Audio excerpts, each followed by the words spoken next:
Welcome back to episode 4, where I will talk about questions that I get about my build.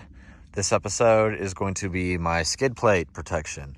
So I run an ADF front skid plate, a primitive racing trans plate, and a primitive racing diff plate. So I'll start with the diff plate. This one was by far the hardest one to get in because you had to undo those 2 diff bolts, spread them open, spread the diff and the subframe open, and slide the skid plate through there. Other than once it's in there, I had no issues. Sometimes it rattles against my exhaust pipe, but I mean, that's really all it does. It rattles a little bit, and then I parked funny in a way that I could get under and talk about different parts. So that is the trans skid plate. I've had no issues with that. One of the bolts came off. As you can see, that mount over there, that doesn't have any bolts on it. I need to get that. But funny story about that. So I had my gasket on my trans oil pan go out about a month ago, and I thought the car was toast. So I learned this because I took the trans plate off, and the trans plate itself was soaking wet, and the oil pan for the trans was also soaking wet. So I thought the car was done for. I'm like, the CVT's leaking. Turns out it's just a gasket. The funny thing is that Subaru told me that I had hit my trans oil pan, which is impossible because I never really took this car off-roading until I got proper protection.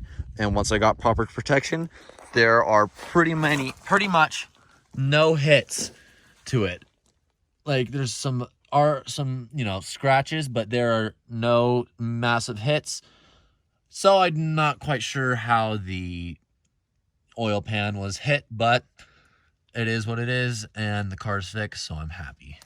Then I have an ADF front skid plate. Now, the reason why I went with ADF is because this front part hugged up to this radiator support much better than the primitive one. The primitive one hung lower, which decreased your approach angle, and overall I just wasn't a fan of it. It did have spacers, but I just took them out, so now it pretty much hugs up against it, and if I get any impacts, it'll actually impact straight into this rather than into the spacers and then into the radiator support, which have been known to blow out if you hit them a decent amount of times.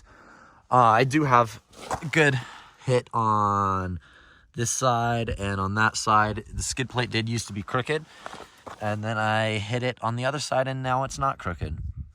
So that's pretty much it for protection wise.